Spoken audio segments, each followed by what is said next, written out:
Hi Joe, you can do the same there. It's a multi-billion-dollar global crime. Everyone who see me outside say I look like an angel. Scammers preying on victims using fake identities online.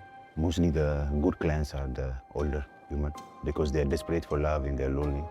In war-torn Myanmar, industrial-scale fraud has been flourishing. Allies of the brutal military regime have allowed Chinese gangs to set up huge scam compounds, staffed by victims of human trafficking from around the world. And they beat me until here like this. They beat you? Yeah. Why? Because I don't want to come here. We've been given unprecedented access inside a scam center, taken over by rebel forces. We just stumbled across this room and the floor is just covered in phones. I've never seen anything like this.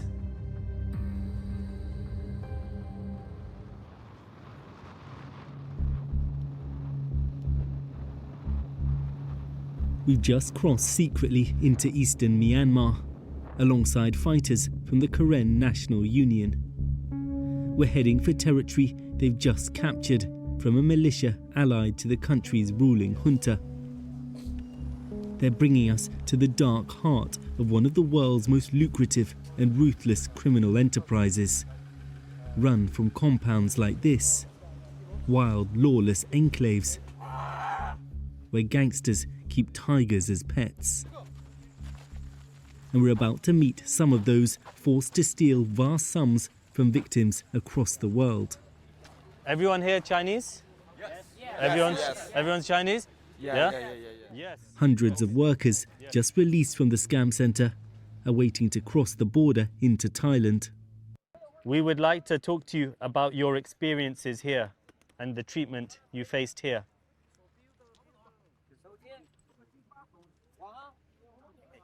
Okay. Yeah? Okay. Did you come here because you wanted to take part in the scams or because you were tricked? 是的，我们是因为在中国看到高薪工作，然后被骗过来了。到了这边之后，受到非人的折磨，每天被打。Who was beaten? Who has any proof that they were tortured? Does anyone have any marks on their body? 来，兄弟们，现在有没有就是身上有伤的，赶紧过来一个，来，快 ，come on。谁身上有伤往后说。Oh my God. Wow. 来，再来几个。What happened? Why? 为什么伤的？ They shot you? Boom. 上一次可以回国的时候，然后被园区的人用棍儿打断了脚，不是枪。 The men freed by the rebels are victims of what's been called cyber slavery. Tens of thousands of others remain trapped in Myanmar. The next day, we begin to explore the vast scam compound known as Shunda Park. Many of its 3,000 residents are still here, some willing scammers, many others trafficked. The windows of their dormitories covered by bars. It's a small, multicultural world of its own, with a supermarket and restaurants. A Bentley is parked outside. Now it's been taken over by these pro-democracy rebels. They say they want the world to see what's been happening here. This room was really at the heart of the scam operations here. You can see the huge number of computer monitors on the desks, as well as the hundreds, thousands of mobile phones, all used to commit fraud. They're now being collected by the rebel forces here. Of course, this is all a treasure trove of information for international investigators. Here are notes written by a scammer on how to have a convincing conversation with an American victim, talking about sharing photos of your breakfast, but making sure to remember Starbucks serves a variety of coffees. This was where they created fake identities and pretended to form romantic relationships online, only to con victims into making fake cryptocurrency investments. Here is a mock-up of a living room used for video calls with victims, either with models or AI, and everything is fake, even down to the books on the bookshelf. Your word name is mine. Everyone who see me outside say I look like an angel. On the scammers' phones, we find videos and photos sent to victims recorded in these same You rooms. can do the same there. But many of the scammers are victims too. Karen officials have registered workers here from China, India, Kenya, and a dozen other countries. They've moved them into the compound's nightclub, presumably for senior managers, as they wait to be sent back to Thailand. How long have you been here? Only 15 days. 15 days. Yes. Most, like Fatima from India, say they thought they'd be working legitimate jobs elsewhere, only to be forced into Myanmar and trapped. ये काम बिल्कुल अच्छा नहीं लगता हमें करना कि हमें नहीं पता था कि यहाँ पे ये काम है हमें बस ये बोला था तो जब हमने बोला कि हमने वापस जाना है तो इन्होंने बोला कि हमें हमारी जो हम आपको यहाँ तक लेके आए हैं वो खर्चा दो तब उन्होंने बोला था $3,000 जो कि हमारे पास नहीं था. It's like you have to put the details in here. When you are clients, you just... Next door, we find Abraham, a software engineering graduate from Ethiopia. He shows me one of the phones used to scam people. Well, this is just like a conversation happening yesterday. Yeah. So he's asking if I'll ever hear your voice again. Abraham thought he'd secured a sales job in Bangkok, only to be taken to the scam compound. So this was your office here? This was my office, yeah. We visit his old desk, where he tells me he was forced to work 14-hour shifts and ordered to scam a minimum of $20,000 a month. Which countries were you targeting? I was working in Australian market, so we was targeting the Australian women, basically older Australian women, above age of 38 to 45, 50. Mostly the good clients are the older women because they're desperate for love and they're lonely stuff, so you can take advantage on that. And what kind of money did they end up investing and losing? Most of them, they have savings because we target all clients because they have savings. They work for a long time and maybe they have property, inheritance and stuff like that. We've been examining dozens of phones belonging to the scammers to understand their tactics. They send out thousands of spam messages looking for victims. Richard, hello. It is a pleasure to continue to communicate with you here. Using voice notes and photos from hired models or stolen from social media. Eventually, they encourage victims to invest in a cryptocurrency wallet controlled by the scammer. Ordinary, lonely people, at times losing their life savings. Do you feel you have any moral responsibility in this? You don't sleep at night, just feel guilt. The guilt is always there, but you don't know how to get out from this place. The only option that you have is you have to finish this contract, then you can go back home. Abraham says he was only involved at lower levels, but each room has a large Chinese gong that would be beaten to mark successful large scams. What kind of money would it take for them to celebrate? More than 50,000 USD. You start from 50,000 USD. 50,000? Yeah. And then they would beat this? Yeah, you can beat the drum and chant the slogan. What was the chant? If you make money, I'm rich. You're rich, we're rich. If you don't make money, I die, you die, we all die. Scam compounds have expanded rapidly along Myanmar's remote border with Thailand since an army coup nearly 5 years ago. Shining new developments, many far larger than Shunda Park, in territory controlled by two militias, the Democratic Karen Buddhist Army and the Border Guard Force, both allied to Myanmar's embattled military regime.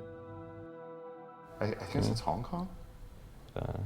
This looks like it's the person's own personal phone. Jason Tower is a leading expert on the region's scam industry. The short story is that the Myanmar military is behind all of this. I mean, the Myanmar military is the main entity through its border guard force that provides security to scam compounds in the country.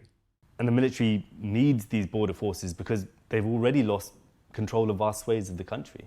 That's exactly it. And even if the Myanmar military, wanted to go in and do something about the scam centers, the fact of the matter is that these border guard force units stay loyal to the Myanmar military because they have multi-billion-dollar illicit businesses that incentivize them to do that. Back at the Shunda Park compound, Myanmar's military is trying to regain control of the area from the rebels.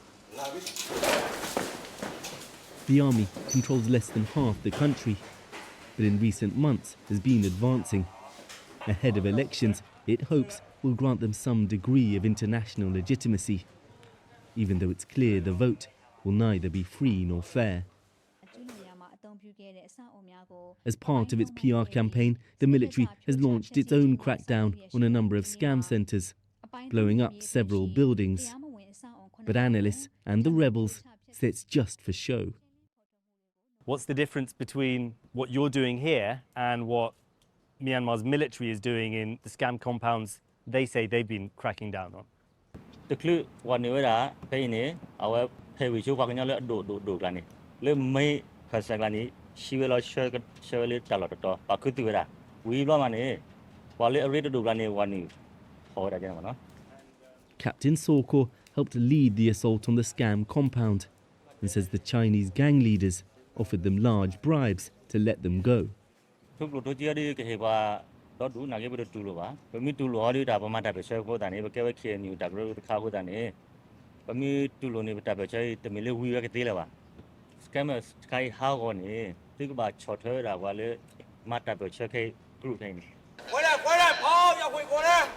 Shunda Park's residents are leaving, heading to Thailand from where they'll be deported.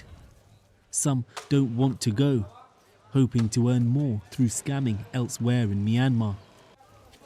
So many others came from across the global south, looking to provide for families back home, only to find themselves trapped in a nightmare in which they prey upon others. And since our filming, the ordeal is still not over for all of those working in the scam compound. We've been told that there are over 100 people waiting on the riverbank for permission from Thai authorities to cross over.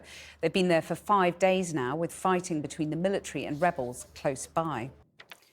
Well, the other victims of the scam centres are those with whom they build an online relationship, persuading them to invest large amounts of money in fraudulent schemes. Earlier, I spoke to one of the victims of a cyber scam from the US who lost $1 million. He wants to remain anonymous to protect his family, so he's asked us to use the name CY. I began by asking him how the entire ordeal began.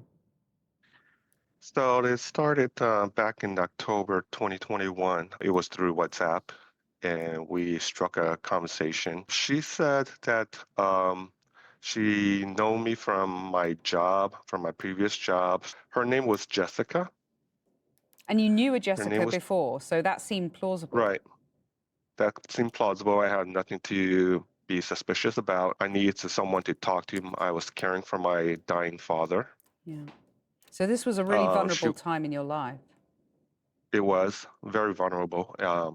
None of the scam or this whole investment, fake investment, came about until much, much later, until she earned my trust. So at the point that she earned your trust, how did she introduce the idea of investing in what turned out to be a fake platform, I guess?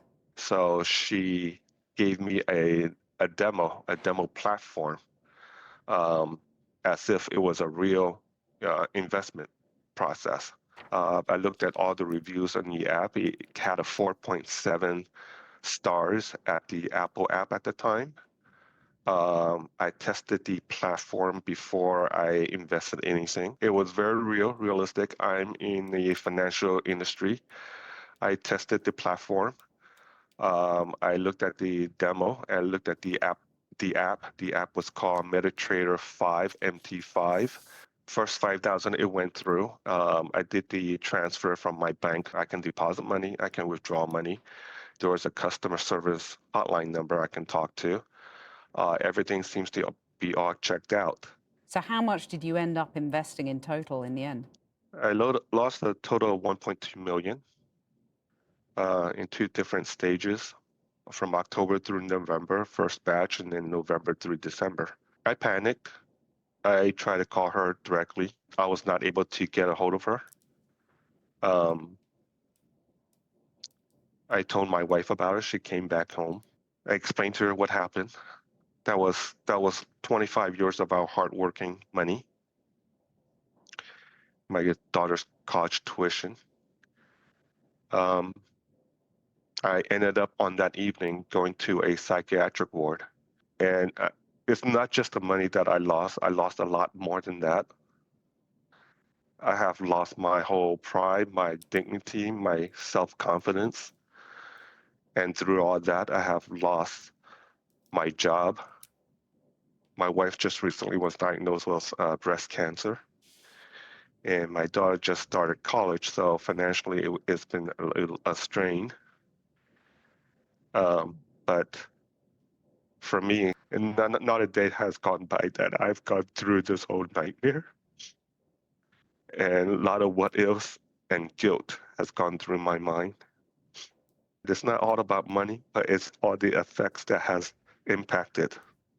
CY, thank you so much for talking to us. I really appreciate it. I'm sorry for the impact all of this has had on you. Thank you. I appreciate it. Thank you for your time.